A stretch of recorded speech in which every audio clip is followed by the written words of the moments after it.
வியாபாரி ஒருவருக்கு 2 மகன்கள் இருந்தனர்.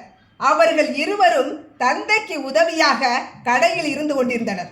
வியாபாரிக்கு வயதாகிவிட்டது. எனவே தன்னுடைய சொத்து முழுமையும் இளைய மகனுக்கே கொடுத்துவிட விரும்பினார். ஏனென்றால் இளைய மகனிடம் மிகுந்த பிரியம் கொண்டிருந்தார். அதை அறிந்த வியாபாரியின் மனைவி கணவனிடம், இருவருமே நம்முடைய பிள்ளைகள் தானே, சொத்து இருவருக்கும் பொதுவானது அல்லவா? இளையவனுக்கு எல்லாவற்றையும் கொடுத்து விட்டால் மூத்தவன் என்ன செய்வான்? இருவருக்கும் சமமாக கொடுப்பதே நியாயம் என்று வாதாடினார். அதற்கு வியாபாரி, நான் தேடிய சொத்து என் விருப்பப்படி இளையவனுக்கு கொடுக்கவே விரும்புகிறேன்.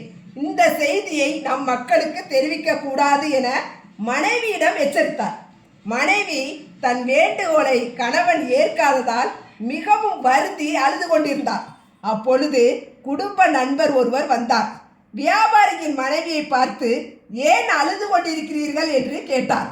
கணவனின் எண்ணத்தை கூறி வருந்தினார் மனைவி. மேலும் என்னிடம் தனியாக எதுவுமே இல்லை, இருந்தால் மூத்தவனுக்கு கொடுக்கலாம்.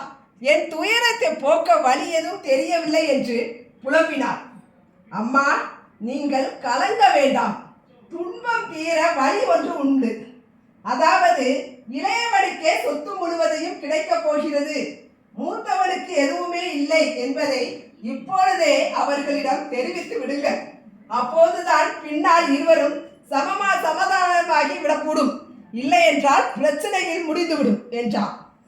மகன்கள் இருவரிடமும் விவரத்தை கூறினாள் தாய்.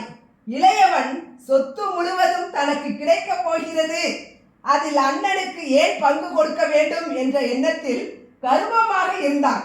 மேலும் தொழிலை கவனிக்கவில்லை.